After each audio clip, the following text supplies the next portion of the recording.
असं झालं तर, तसं झालं तर, मग हे करू, मग ते करू, अशी आम्ही स्वप्न खूप बघतो म्हणाले. APJ अब्दुल कलाम त्यांचं वाक्य आहे, म्हणाले स्वप्न बघा. भारतातल्या तरुणाईला तर त्यांनी संदेश दिला, स्वप्न बघा, स्वप्न बघा, कारण स्वप्न विचारात येतात आणि ते विचार आम्हाला कृती करायला भाग पडतं. त्यामुळे अशी स्वप्न बघावीत, पण ही स्वप्न आम्हाला आमच्या जीवनाला योग्य दिशा देणारी असली पाहिजेत. म्हणून नामदेव महाराज म्हणतात की कल्पना विश्वामध्ये रमणं धोक्याचं आहे. याच अर्थाने मनामध्ये संशय असता कामा नये, कारण गीतेमध्ये गोपालकृष्ण सांगतात संशयात्मा विनश्यती. तो स्वतःही सुखी होत नाही आणि जगालाही सुख लागू देत नाही. मी आणि माझं ही जी बाधा आम्हाला जडली आहे, संशय पिशाच्याचा संसर्ग आम्हाला लागलाय ना, तो नामदेव महाराज म्हणतात तो हरीच्या भक्तांना, तो संतांना, तो विष्णू भक्तांना लागता कामा नये. तो संसर्ग विष्णूच्या भक्तांना लागू देऊ नको देवा, तो संपर्क तुझ्या भक्तांना लागू देऊ नको, इतकी तुला काळजी घ्यावी लागेल. कल्पनेची बाधा न हो कोणे काळी, ही संत मंडळी सुखी असो. आणि म्हणून वरदान मागितलं, देवा सर्व सुख दे, सगळ्या संतांना सुखात ठेव. वास्तविक सुखाची संकल्पना संतांची आणि आमची यामध्ये खूप फरक आहे बरं. आमचं सुख आमच्या सुखापुरतं असतं. घरामध्ये वस्तू वस्तू वस्तू वस्तू इतक्या वस्तू झाल्यात की माणूसच एक वस्तू होऊन गेलाय. माणसातला माणूस आम्हाला दिसेना, दगडातला आणि पाषाणातला देव कुठून दिसणार, ही परिस्थिती भयानक आत्ताची होऊन बसली आहे. म्हणून श्रोते हो, नामदेवांना हा अंदाज आहे की ही जर हरीची कुळं, हे हरिदास, हे विष्णू भक्त, हे विष्णुदास, हे संत, या लोकांना जर कल्पनेची बाधा झाली तर केवळ त्यांचंच नाही, अवघ्या समाजाचं नुकसान आहे. कारण शेषाने पृथ्वी जर डोक्यावर घेतली असेल तर संतांच्यामुळे ती पृथ्वी स्थिर आहे असं मी म्हणेन. संतांच्यामुळे समाज स्थिर आहे असं मी म्हणेन. समाजाला सन्मार्गदर्शन, पथप्रदर्शन करण्याचं काम करणारे संत, या संतांना सुखात ठेवलं पाहिजे. आणि ते सुख कुठलं आहे हो? सर्व सुखाचे आगर बाप रखुमा देवी वारा, सर्व सुखाचे आगर बाप रखुमा देवी वारा, सर्व सुखाचे आगर बाप रखुमा देवी वारा.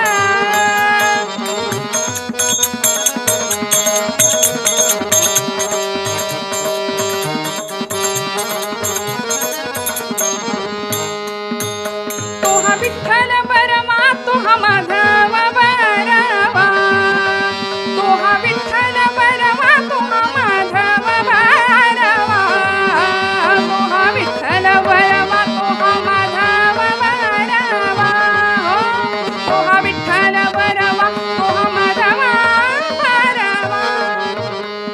सर्व सुखाचे आगर बाप रखुमा देवी बरू. संतांनी सर्व सुख मागितलंय. नामदेवांनी याच संतांसाठी सर्व सुख मागितलं. ही संत मंडळी सुखी असो, कारण सगळं सुख तिथे होतं त्या विटेवर. ते सावळं परब्रह्म पंढरपुरामध्ये, पंढरीचे सुख नाही त्रिभुवनी. सगळ्या संतांनी मानलं, पण आमचं सुख नको त्या व्यर्थ सुखाच्या मागे आम्ही धावतो आणि वाट्याला येतं ते दुःख. आणि आमच्या दुःखाचं कारण समर्थांनी सांगितलं ना, मी करता ऐसे म्हणसी तरी तू दुःखी होशी, श्रीराम करता म्हणता पावसी, यश कीर्ती प्रताप. आमचं करते पण सगळं जे आम्ही स्वतःकडे घेतो ना, ते त्याला देऊन टाकता आलं पाहिजे, तेव्हा दास होता येईल. म्हणून महाराज ब्रह्मचैतन्य महाराजांचं सुपरिचित प्रसिद्ध वाक्य आहे ना, महाराज म्हणायचे भगवंताला सर्वस्व देता आलं पाहिजे. सर्व नाही दिलं तरी चालेल, पण स्व देता आला पाहिजे.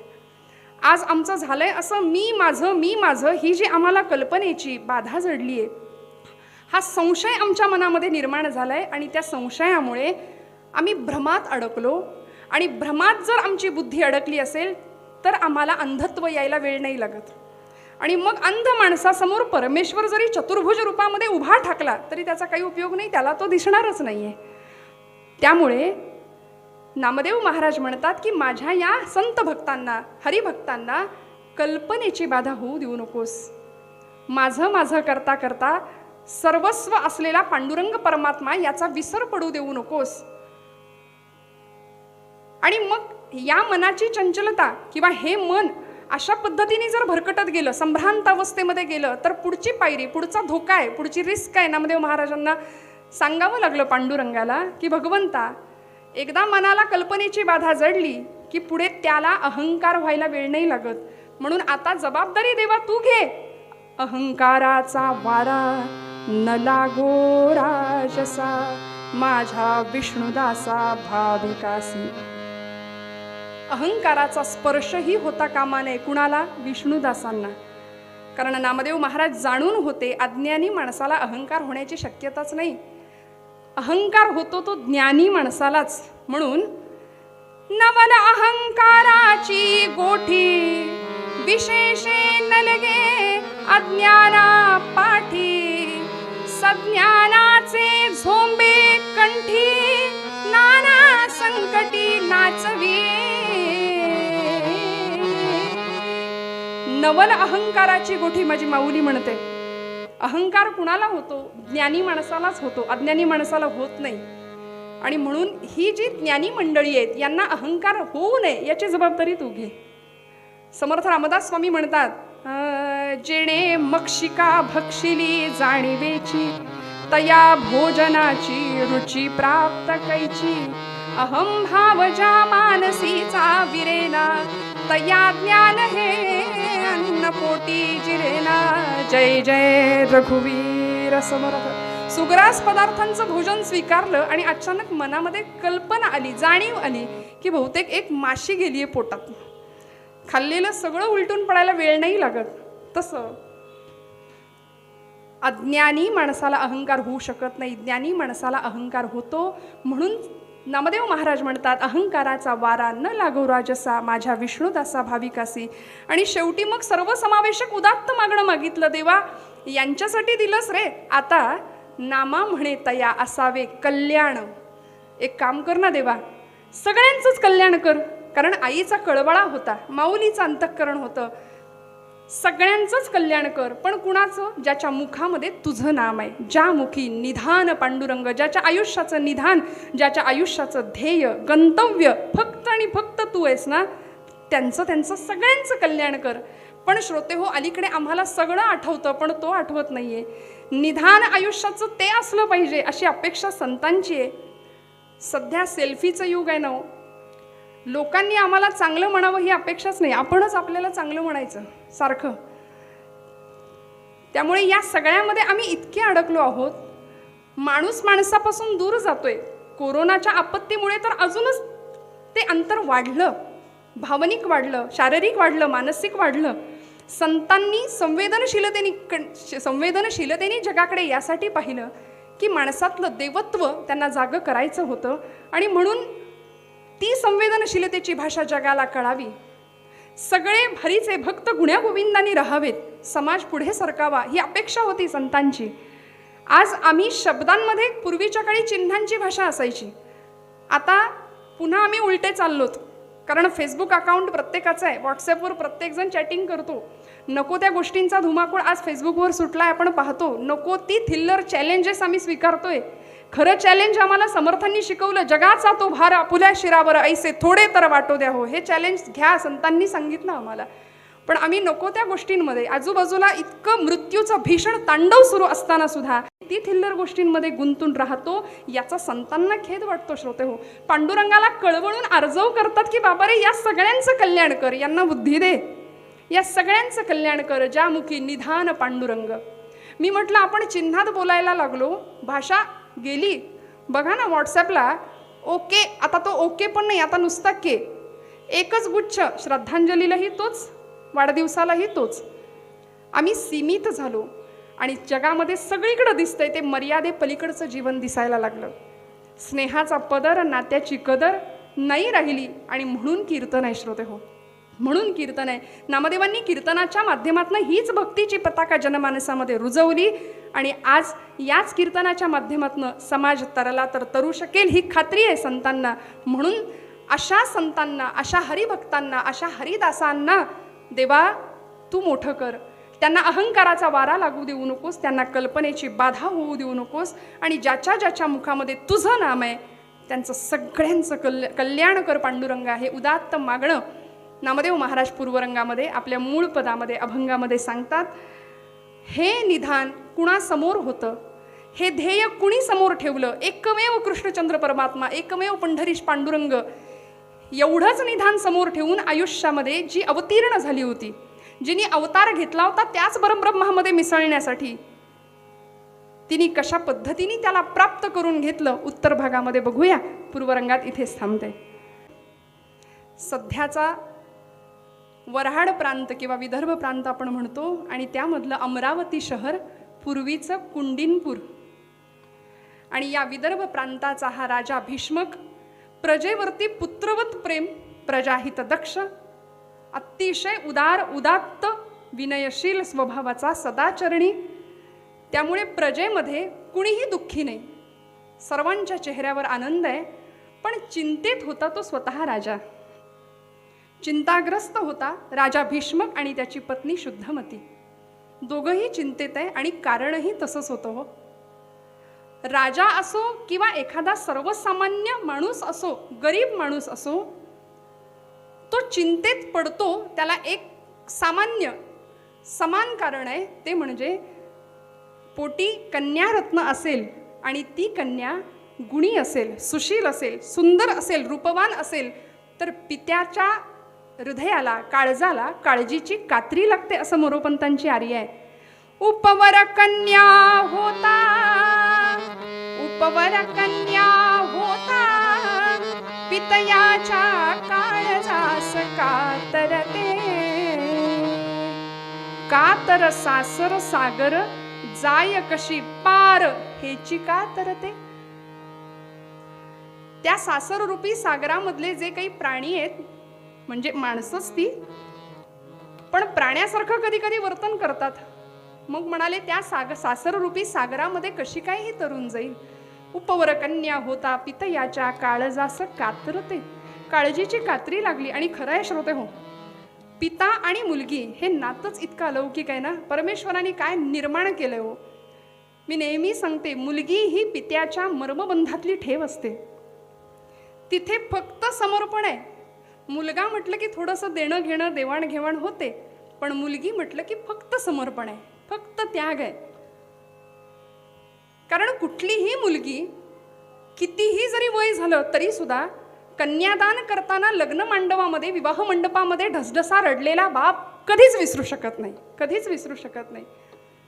आणि असा हा भीष्मक राजा, सगळं काही सुंदर होतं, पण तरी सुद्धा चिंता होती की माझ्या रुक्मिणीचं कसं होईल. इतकी सुंदर आहे, रूपवान आहे, गुणवान आहे, तर तिला कसा वर मिळेल, या चिंतेमध्ये असलेला भीष्मक राजा.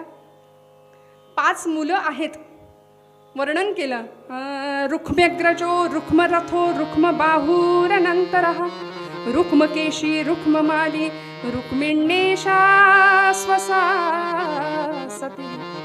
5 भावांच्या पाठीवर ही जन्माला आलेली साक्षात अंबा, साक्षात लक्ष्मी, त्या परब्रह्माचीच माया पुन्हा एकदा त्या ब्रह्माला प्राप्त करून घेण्यासाठी जन्माला आलेली. जन्म झाला. या 5 भावांमधले जे कनिष्ठ भाऊ होते ते अत्यंत सदाचारी होते, नम्र होते, विनयशील होते. पण ज्येष्ठ होता तो युवराज होता हो. त्यामुळे सत्ता हातात आली, युवराज पदाची खुर्ची होती, त्यामुळे थोडासा अहंकारी. आणि याहीपेक्षा आई वडील कितीही संस्कारी असले, कितीही संस्कार प्रदान करणारे असले, तरी सुद्धा मूल घरातून बाहेर पडल्यानंतर आजूबाजूला कुठली चौकडी आहे त्यामध्ये सुद्धा प्रकार असतात. आपल्याकडे त्या चौकडीला नाव आहे प्रसिद्ध. बरं, या रुक्मीला जे मित्र भेटले होते, तो मगध सम्राट जरासंध, चेदिनरेश, शिशुपाल, पौंड्रक, शाल्व, हे सगळे त्याचे मित्र, वक्रदंत. हे जर सगळे मित्र असतील तर सुधारण्याची शक्यताच नव्हती. आणि अशा वेळी हा रुक्मी अत्यंत गर्विष्ठ, पित्याची आज्ञा कधीच पालन न करणारा, आणि या 5 भावांमधली ही सगळ्यात धाकटी मुलगी म्हणजे रुक्मिणी कोण होती, कशी होती हो. कवी वर्णन करतात. विदर्भ नृपनंदिनी सगुण सुंदरी भीमकी, रती ही तुलता तिच्या पदन खास वाटे फिकी, धरूनी अवतार ये परम मंगला श्रीरमा, विवाह परिसातीचा सकल घालवी जो श्रवा. पंढरी नाथ महाराज की. म्हणाले रुक्मिणी स्वयंवर या विवाहाचं किंवा या आख्यानाचं श्रवण जरी केलं तरी आमचे सगळे श्रम निघून जातात. म्हणून आजचं हे मागणीपर कीर्तन आणि त्याच अनुषंगाने स्वयंवर आख्यान घेण्याचा मानस केला. नाथांनी सुद्धा रुक्मिणी स्वयंवराचीच रचना केली याच कारणासाठी की आमचे सगळे श्रम सगळे ताप दुःख नाहीशी व्हावीत. आणि अशी ही रुक्मिणी उपवर झालेली आहे. नवस केलाय जगदंबेकडं की आई जगदंबे तू सुद्धा तपश्चर्येच्या जोरावरती इच्छित वर पाळून घेतलास, तसं तुझ्या आशीर्वादाने या जन्मात मला हवा तोच पती कोण जो योगियांना सुद्धा दुर्लभ आहे. थोर मोठाले ऋषी महंत संत मुनी ज्याला मिळवण्यासाठी तपश्चर्या करतात तो मला प्राप्त व्हावा हा नवस केला. आणि दिवसामागून दिवस जात आहेत. भीष्मक राजाचा दरबार भरलेला आहे. दरबारामध्ये राजाच्या सिंहासनावर राजा उपस्थित आहे. छत्र चामरं ढळली जात आहेत. अष्टप्रधान मंडळ आपापल्या मानाप्रमाणे दरबारामध्ये बसलेलं आहे. आणि अशा वेळी राजाची ही अत्यंत लाडकी कन्या रुक्मिणी शेजारी आहेच. सगळं काही प्रत्येकाच्या चेहऱ्यावर आनंद आहे, सगळे खुश आहेत. पण अशा वेळी भीष्मक राजा चिंतेत आहे फक्त या कारणासाठी की रुक्मिणीचं कसं होईल, रुक्मिणीला वर कोण मिळेल, कसा असेल, कसा दिसेल. आणि याच वेळी या राजदरबारामध्ये एक अत्यंत तेजस्वी तेजपुंज वेदशास्त्र पारंगत ब्राह्मण उपस्थित झाले. कीर्तिनामा द्विजराज सभेया नामा ब्राह्मण राजाच्या दरबारामध्ये आलेला आहे. राजाने यथोचित सत्कार केला, स्वागत केलं, सन्मान केला. आणि कीर्तिनामा हा वेदाभ्यासी होता. त्यांनी विचारलं, राजे हो, आपल्या चेहऱ्यावर चिंतेची रेष स्पष्ट दिसतीये, काय कारण आहे? भीष्मक राजे म्हणाले की हो मुनिवर, खरं आहे, आपण ओळखलं. मी चिंताग्रस्त आहे आणि चिंतेचं कारण हे काय? म्हणाले, जवळच बसलेलं आहे माझी रुक्मिणी. कीर्तिनामा म्हणाले की ही रुक्मिणी त्रैलोक्यामध्ये सुंदर आहे. तिच्या सौंदर्याची चर्चा सगळीकडे आम्ही ऐकतो आहोत. रतीपेक्षाही सुंदर असलेली ही रुक्मिणी, हिच्या विवाहासाठी आपण जर एवढे चिंतातूर असाल ना, तर मी एक सांगतो. आत्ताच द्वारकेहून आलोय. पृथ्वी पर्यटन करणारे होते कीर्तिनामा. आत्ताच द्वारकेहून आलोय. हिला साजेसा नवे, हिला आणि फक्त हिलाच साजेसा असलेला वर नुकताच बघून आलोय. कोण? अहो कोण म्हणून काय विचारता? त्याचं गुणवर्णन, त्याचं रूपवर्णन, त्याचं कीर्तिवर्णन किती आणि काय सांगू, किती आणि काय सांगू. द्वारकेचा राणा, द्वारकाधीश, त्रिभुवनाचं कैवल्य सम्राज्ञ असलेला द्वारकाधीश भगवान गोपाल कृष्ण. आणि तोच वर म्हणून तुमच्या रुक्मिणीसाठी योग्य आहे. आत्ता त्याचंच दर्शन घेऊन येतो आहे. आणि म्हणून तो कसा आहे हे सांगता सांगता कीर्तिनामांनी आपली वाणी, त्या वाणीचा रसकल्लोळ सुरू झाला आणि बोलायला लागले. कसं वर्णन आहे त्या कृष्णाचं. श्रोते हो, अनेक संतांनी तो कृष्ण आपल्या शब्दात बांधण्याचा प्रयत्न केला, पण तो नाही बांधता आला. अनेकांनी आपल्या काव्यात त्याला बांधण्याचा प्रयत्न केला, आपल्या शब्दांमध्ये बांधलं, पण याही पलीकडचा असा तो. नाथांचे कृष्णस्तुतीपरचे कितीतरी अभंग आहेत. नाथ महाराज म्हणतात, चंद्राहुनी शीतल, रविहुनी सोज्वळ, चंद्राहुनी शीतल, रविहुनी सोज्वळ, चंद्राहुनी शीतळ, रविहुनी सोज्वळ, तेणे मजा केवळ वेधियले, चंद्राहुनी शीतळ.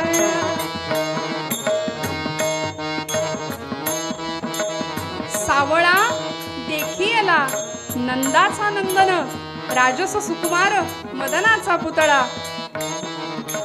किती किती वर्णन करावं संतांनी. आमच्या कराडचे विठोबांना दफ्तरदार नारदीय कीर्तनाला कटाव नावाचं वृत्त ज्यांनी दिलं, वर्णन केलं, काय भगवंत आहे. श्रवणी मनोहर मकर कुंडले, फुल्लगल्ल कर्णात दीर्घ सुप्रसन्न लोचन, इंदू बदन तिल पुष्पनाल, कृष्ण भगवान की.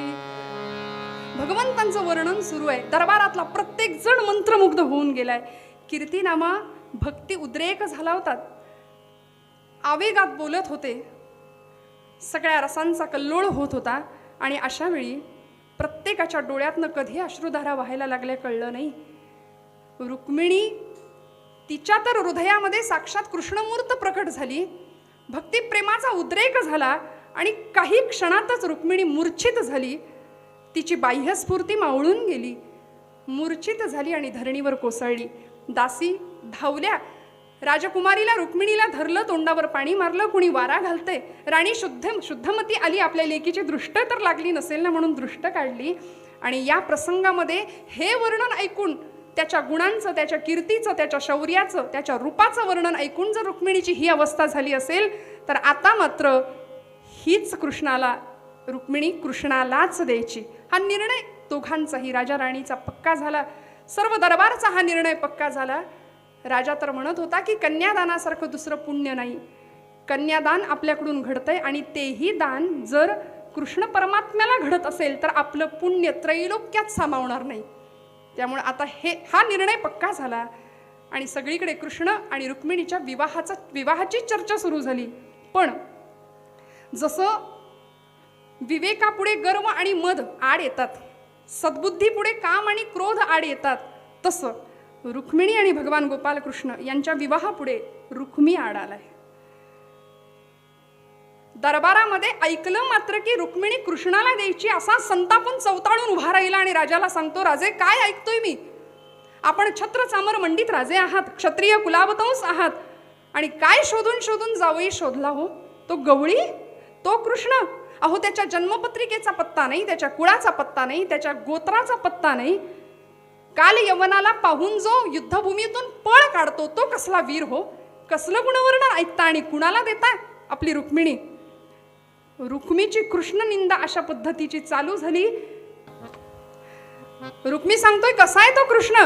अहो ऐकलंय त्याच्याबद्दल कधी? मी सांगतो, कृष्ण कुलहीन तो दुग्ध दही चोरी, कृष्ण कुलहीन तो दुग्ध दही चोरी, कृष्ण कुलहीन तो दुग्ध दही चोरी.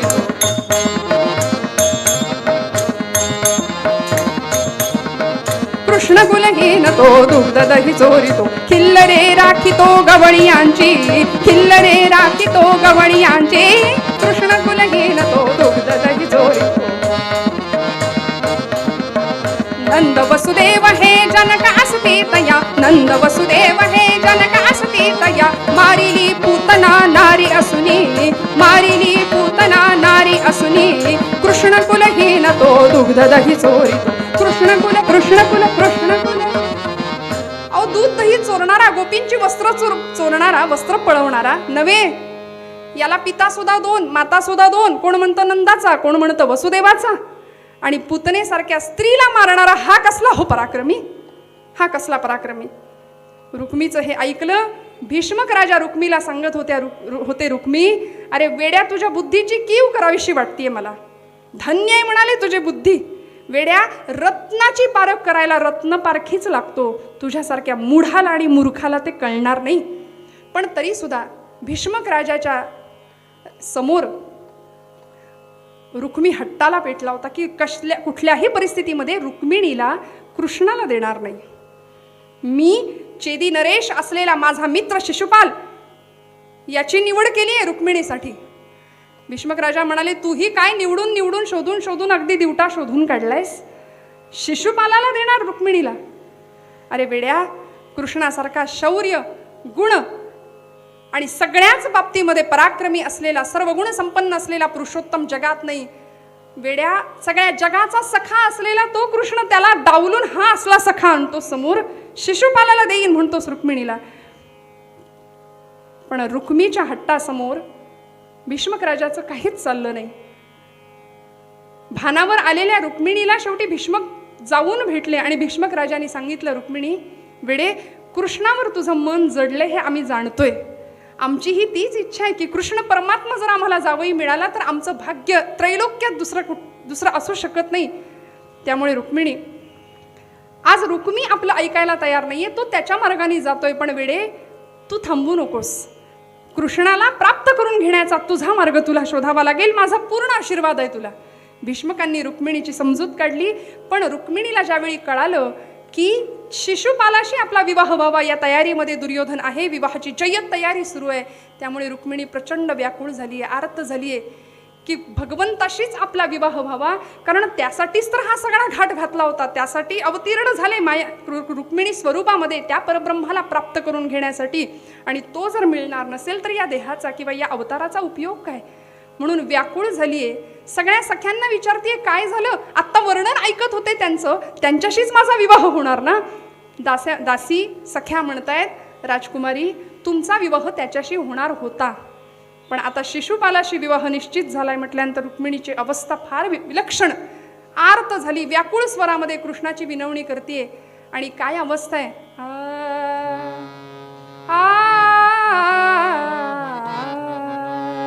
कृष्ण सखा रमला मम मनी कृष्ण सखा रमला कृष्ण सखा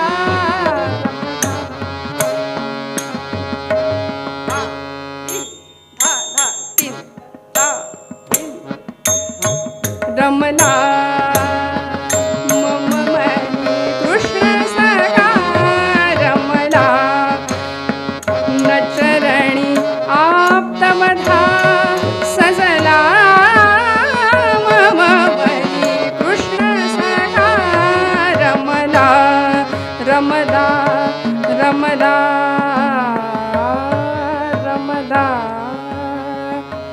रुक्मिणीची ही अवस्था सगळ्यांना कळत होती, पण रुक्मी हट्टाला पेटलेला. सगळ्यांना निमंत्रण धाडली सुद्धा, पालख्या रथ घोडे हत्ती मेणे आणायला पाठवलं आणि जबाबदारीने याची खबरदारी घेतली की द्वारकेला कुठल्याही पद्धतीचं निमंत्रण पोहोचता कामा नये.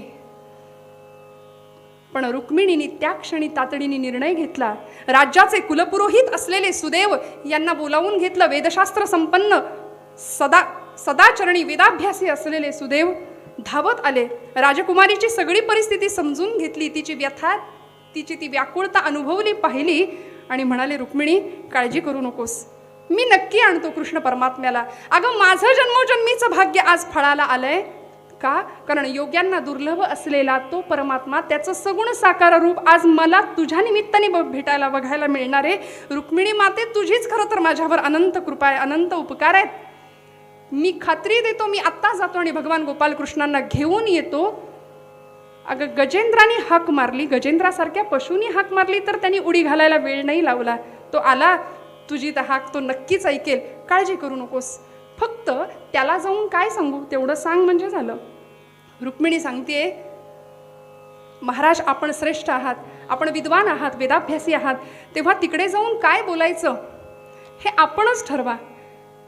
सुदैवांनी सांगावं अगं वेडे माझी विद्वत्ता आमची विद्वत्ता एखाद्या वटवृक्षासारखी असते, विस्तीर्ण असते, पण त्याला सुवासिक फुलं नाही आहेत. जग आसमंत उजळून टाकणारं एखादं फूल आमच्या या वटवृक्षाला येऊ शकत नाही, पण मोगरीच्या वेलीला एखादं सुंदर मोगऱ्याचं फूल आलं ना की तो आसमंत उजळून निघतोच. माझ्या या विद्वत्ता प्रचूर बोलण्याचा तिथे काहीच उपयोग नाही. तुझा भाव, तुझी अर्थता, तुझी श्रद्धा तिथपर्यंत पोहोचेल असं काहीतरी कर आणि असं काहीतरी लिही. रुक्मिणीने लिहायला घेतलं श्रोते हो, आणि जगाच्या इतिहासातलं पहिलं लिखित प्रेमपत्र अवतरलं. धवल रेशमी पत्रावरती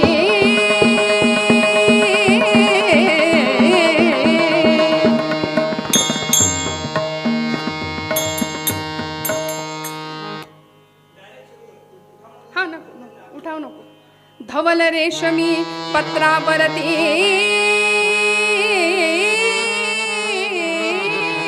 धवल रेशमी पत्रावरती केशरी रंगे लिहिले. धवल रेशमी पट्टावरती केशरी रंगे लिहिले. अशा परी विश्वातील पहिले प्रेमपत्र अवतरले. रामा साधुजी रामा राजा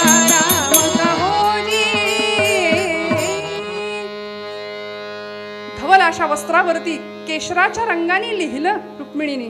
भागवतामधले 7 श्लोक प्रसिद्ध आहेत. भगवंताचं वर्णन करावं. श्रुत्वा गुणान भुवन सुंदर शृण्वतान्ते निर्विश्य कर्ण विवरैर्हरतोंगतापं रूपं दृशं दृशिमताम् अखिलार्थलाभं त्वय्यच्युता विशति चित्तमपत्रपं मे गोपाल कृष्ण भगवान की. तव रूप कीर्ती ऐकोनी मन माझे तल्लीन झाले. तव रूप कीर्ती ऐकोनी मन माझे तल्लीन झाले. देवा आसनी भोजनी शयनी त्वध्यान मनी असे भरले. होईन दासी चरणांची कधी ऐसे होऊन गे. बर का. मम बंधू रुक्मिया वैरी मम बंधू रुक्मिया वैरी सन्मित्र चैत्य अधिकारी शिशुपाला देऊ केले.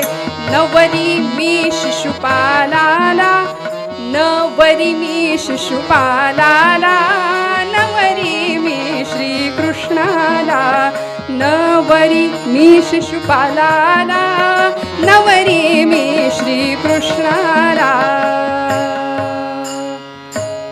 आणि रुक्मिणीच्या या पत्रामध्ये तिची विद्वत्ता होती, तिची श्रद्धा होती, आर्तता होती, विवेक होता आणि आर्जवही होतं, विनंतीही होती. या सगळ्या भावनांचा कल्लोळ त्या पत्रामध्ये नव्हे, रुक्मिणीचं हृदयच जणू काही दिसलं भगवंतांना. सुदैवांनी भगवंतांना पत्र देण्याआधीची सुदैवांची अवस्था विलक्षण होती. श्रोते हो, बघत राहिले. दृष्टी देखो न मन मोहना. सगळं देहभान हरपलं. गोपालकृष्ण समोर गेले.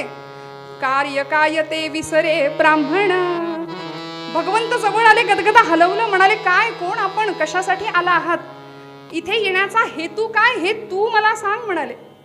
कशासाठी आलात. आणि मग भानावर आले. मग पद्माक्षीचे पत्र काढून पद्मनाभा हाती दिधले. भगवंतांनी त्या पत्राचं वाचन करावं. कधी डोळ्यातनं अश्रुपत्रावर ओघळला ते भगवंतांना सुद्धा नाही कळालं. रुक्मिणीच्या सांगण्यानुसार गुप्त मार्गाने भगवंत निघाले. सुदेवाला पुढे पाठवून दिलं आणि दारुकाला रथ सज्ज करण्यास सांगितलं. मागे बलराम दादा सैन्य घेऊन तयार होतेच आणि भगवंत स्वतः रथ घेऊन रुक्मिणीने सांगितल्या पद्धतीने कुंडिनपुरापासून काही अंतरावर असलेलं जगदंबेचं मंदिर, त्या मंदिराच्या महाद्वारापर्यंत यायचं भगवंतांची तयारी झाली. द्वारका ते कुंडिनपूर एका रात्रीत अंतर भगवंतांनी काढलं. इकडे दिवस उजाडला तशी सगळी विवाहाची तयारी, विवाहाचे विधी सुरू झाले. शिशुपाल तर आनंदात मस्तीत होता स्वतःच्या. आणि अशा वेळी रुक्मिणीची अवस्था, कधी येतील परमात्मा, कधी येतील गोपालकृष्ण म्हणून वाट पाहतीये. सख्यांना दासींना घेऊन अंबेच्या मंदिरामध्ये आलीये. जगदंबेच्या समोर पूजा साहित्य ठेवलं. मनोभावे नमस्कार केला. सर्व मंगल मांगल्ये शिवे सर्वार्थ साधिके शरण्ये त्र्यंबके गौरी नारायणी नमोस्तुते. आई, अगं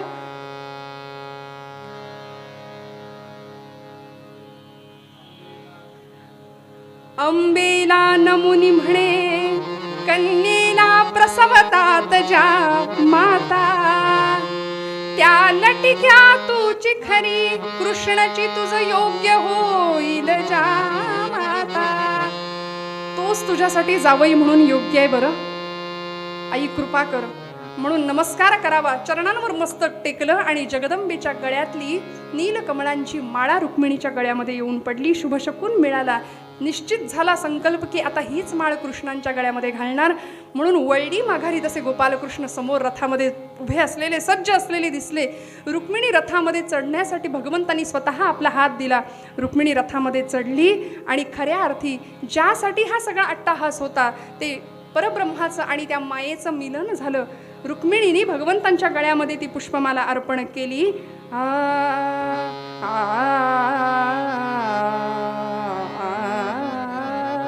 हंसे मुक्तानेली. रुक्मिणी स्वयंवराची ही आर्या मालकंसमध्ये जर गायली नाही तो आगाऊपणा ठरेल. कारण अनेक पूर्वजांनी, अनेक ज्येष्ठ कीर्तनकारांनी हे इतकं अजरामर करून ठेवलंय. हंसे मुक्तानेली, हंसे मुक्तानेली, हंसे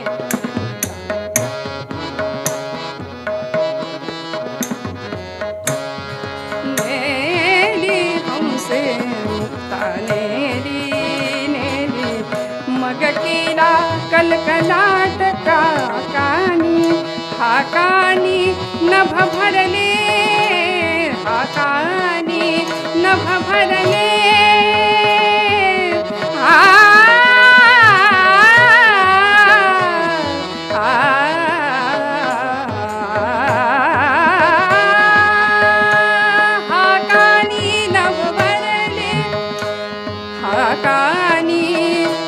भरले गेला सुरांचाही नाद, हाकानी हंसे मुक्तानेलीने,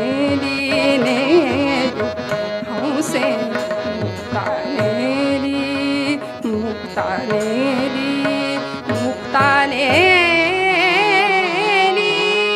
आणि मग काय हो, जरासंधाचं सैन्य, रुक्मीचं सैन्य यादव सैन्यावर तुटून पडलं. घमासान युद्ध झालं आणि या युद्धामध्ये रुक्मीचा पराभव झाला. ज्यावेळी भगवान रुक्मिणी कृष्ण निंदा केली आणि ती निंदा असे शब्द रुक्मीच्या मुखातून भगवंतांनी ऐकले.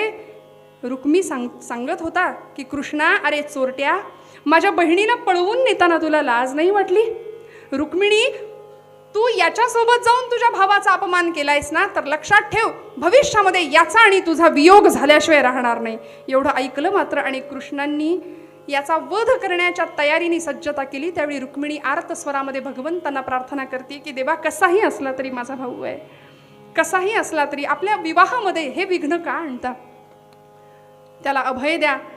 मग न मारता वीराला मारायचं कसं, न मारता एखाद्याला कसं मारायचं, या दृष्टीने शास्त्रानुसार भगवंतांनी तेच केलं की एखाद्या क्षत्रियाची मानखंडना करणं हा त्याचा एक प्रकारचा वधच असतो. त्याचं विरूपीकरण भगवंतांनी केलं. आपल्या बाणाच्या अग्रानी त्याची अर्धी मिशी काढली, केसांचे 5 पट केले आणि अशा विरूपीकरण करून भगवंतांनी रुक्मीला माघारी पाठवले. इकडे द्वारकेमध्ये सर्वजण आले. भगवंतांच्या विवाहाची सगळी सज्जता झाली.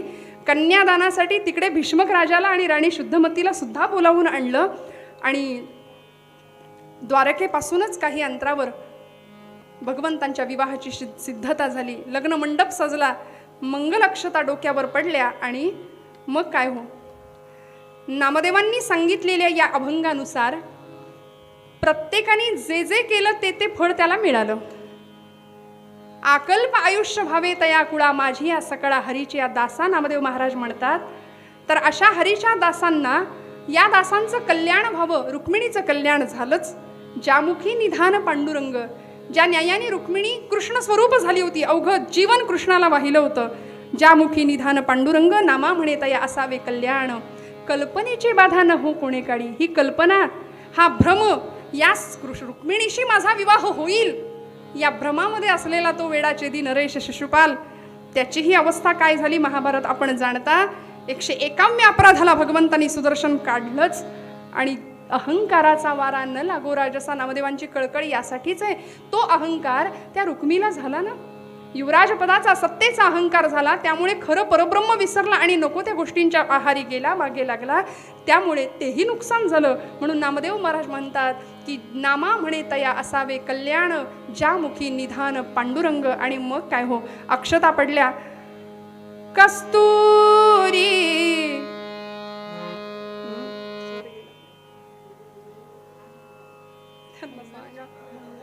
कस्तुरी तिलकं ललाट पटले, वक्षस्थले कौस्तुभं, नासाग्रे वरमौक्तिकं करतले, वेणुकरे कंकणं, सर्वांगे हरिचन्दनं सुललितं, गोपाल कंठे च मुक्तावलिः, गोपस्त्री परिवेष्टितो विजयते, गोपाल चूडामणिः.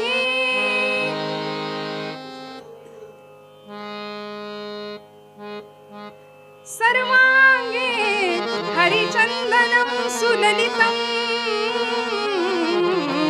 कंठे च मुक्तावलिः, गोपस्त्री परिवेष्टितो विजयते,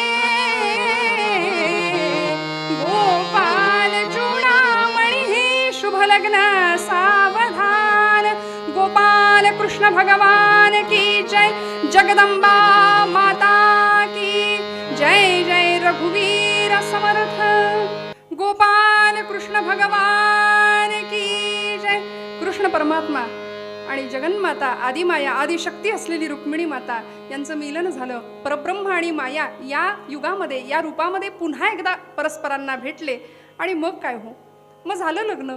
लग्नानंतर आता एक गोष्ट सगळ्यात महत्त्वाची, प्रसाद जरी असला, जेवण जरी असलं तरी सुद्धा आहेर हा द्यावा लागतो ना। काही जण स्वीकारत नाही, हा भाग वेगळा आहे, पण गोपालकृष्णाचं लग्न आहे, अधिक मास आहे, पुरुषोत्तम महिना आहे, त्यामुळे हे दान आपल्याकडून व्हावंच एवढी अपेक्षा आपल्या सर्वांकडून करते। गेले 7 दिवस हा जो खटाटोप सुरू आहे, आमच्या पुण्यातली ही सगळी ज्येष्ठ नारदीय कीर्तनकार मंडळी, जोगळेकर बुवा असतील, कुलकर्णी बुवा असतील आणि त्यांना सहकार्य करणारी सर्व मंडळी ज्या धडपडीने श्रद्धांजली कीर्तन महोत्सव असू दे, नाहीतर मग हा लागून आलेला महिला कीर्तन महोत्सव असू दे, या सर्व कीर्तन महोत्सवांमध्ये सर्व परीने सर्व कुटुंबाचं योगदान प्रत्येकजण आपापल्या परीने देत आहे। श्रोते हो, आपल्याकडे एवढीच कळकळीची विनंती करते की या ललिताचा किंवा हे मागणीपर जे आजचं शेवटचं समारोपीय कीर्तन आहे, या या कीर्तनाकडून आपल्या सगळ्यांकडून एवढी एक मागणी करते की आजचं दान आपल्याकडून यावं। हा आहेर भगवंतांना मिळालेला असं समजूया या निमित्ताने की या उत्सवासाठी सर्व प्रकारची नियोजन व्यवस्था पार पडण्याकरता आर्थिक पाठबळ खूप महत्त्वाचं असतं आणि जे की तुमच्या सगळ्यांच्या आशीर्वादाने, तुमच्या सगळ्यांच्या कृपेने प्राप्त होणार आहे। त्यामुळे आपला जर देणारा हात असेल तर पुढे अनेक उत्सव अशाच पद्धतीने भगवंत या मंडळींकडून आम्हा सगळ्यांकडून करून घेईल, ती सेवा तो करून घेईल, कारण सत्य संकल्पाचा दाता नारायण। या न्यायाने या सर्व कीर्तनकार मंडळींचा संकल्प अत्यंत शुद्ध आहे, पवित्र आहे आणि तो संकल्प पुढे नेणारा तो परमेश्वर परमात्मा आहे। त्यामुळे आपल्या सगळ्यांना मनापासून विनंती करते की जेवढं यथामथी यथाशक्ती आपल्याला देणं शक्य आहे तेवढं देण्याचा प्रयत्न करा। आपल्या या चॅनलच्या निमित्ताने या व्हिडिओच्या खाली आपल्यासमोर काही नंबर आपल्याला दिसतील, 2 नंबर आपल्याला दिसतील, त्या नंबरशी संपर्क करून आपल्याला जे योगदान द्यायचं आहे, जे दान द्यायचं आहे, जो आहेर करायचा आहे आजच्या विवाहाचा, तो आपण करा। निश्चित हाच आशय मनात राहावा म्हणून नामदेवांच्या या अभंगाचा पुन्हा एकदा भैरवीमध्ये उद्घोष करूया, आवृत्ती करूया आणि आरती करून कीर्तनाला समारोप।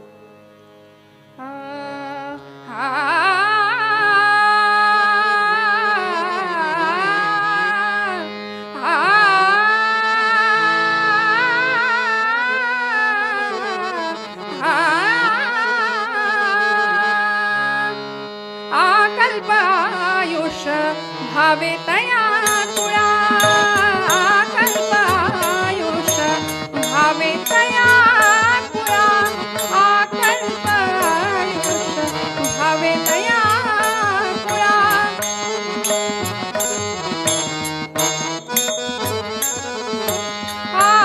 आकल्पायुष भावे तया कुळा, माझी या सकळा हरीच्या दासा,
श्रद्धांजली कीर्तन महोत्सव समितीतर्फे सर्व महिला कीर्तनकारांचा अधिक मासानिमित्त होणारा हा कीर्तन महोत्सव, या महोत्सवाचं आजचं अतिशय व्युत्पन्न आणि रसाळ असं समारोपाचं कीर्तन आपण सगळ्यांनी फेसबुक लाईव्हच्या या माध्यमातून ऐकलत.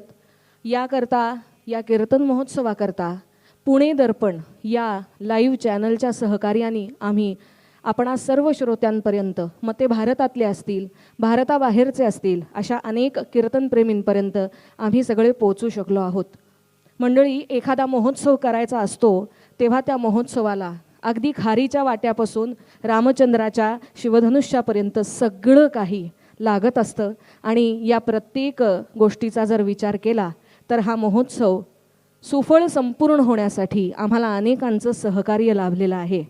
याच्यामध्ये हे लाईव्ह शूटिंग करण्यासाठी जी जागा आम्ही ज्यांच्याकडे मागितली किंवा ज्यांच्या सहकार्याने आम्हाला मिळाली, असे आमचे यत्नाळकर काका आणि त्यांची मुलगी, अशा या दोघांचेही मी मनापासून आभार मानते.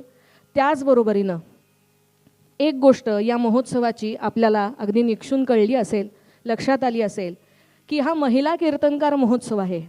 त्यामुळे मधली कीर्तनकार व्यक्ती ही जर महिला असेल तर तिला साथसंगत करणाऱ्याही दोन्ही व्यक्ती या महिलाच असल्या पाहिजेत.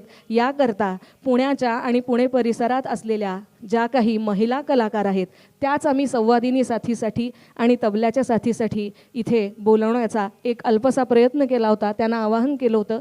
त्याही सगळ्याजणी याच्यामध्ये आनंदाने आम्हाला सहकार्य द्यायला तयार झाल्या. त्यामुळे या 7 दिवसाच्या महोत्सवामध्ये ज्या ज्या साथीदारांनी, महिला साथीदारांनी आम्हाला ही साथ करण्याचं मान्य केलं आणि ती अतिशय सुंदरपणाने निभावली, अशा या महिला साथीदारांचीही मी अतिशय मनापासून आभारी आहे. सगळ्यात महत्त्वाचा विषय तो म्हणजे हे सगळं नियोजन करत असताना गेले 6 दिवसाच्या कीर्तनामध्ये या लाईव्हच्या माध्यमातून अनेक श्रोत्यांच्या अनेक प्रतिक्रिया आमच्यापर्यंत पोचत आहेत आणि त्या पोचत असताना त्यांचं जे शाब्दिक पाठबळ आहे ते देखील इथून पुढे अनेक असे महोत्सव करण्यासाठी आमच्या पाठीवरती कौतुकाची थाप म्हणूनच आम्ही घेणार आहोत.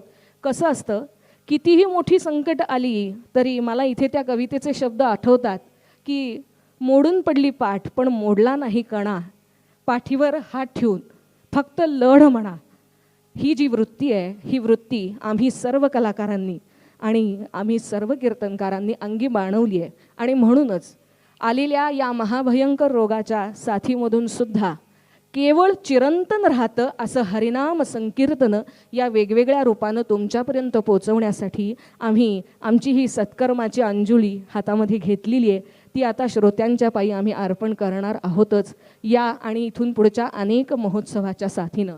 आणि याकरता सगळ्यात महत्त्वाची गोष्ट आहे, साथीदार मिळाले, रंगमंच मिळाला, माईक मिळाला, शूटिंगसाठी कॅमेरा मिळाला, सगळं काही मिळालं, पण याकरता लागते ती लक्ष्मीची म्हणजे आर्थिक साथ. सगळी सोंग करता येतात पण पैशाचं सोंग आणता येत नाही हे म्हणतात ना, ते काही खोटं नाही. आणि याकरता आम्हा हरदासांची ही झोळी आता मी तुमच्या पुढे पसरणार आहे.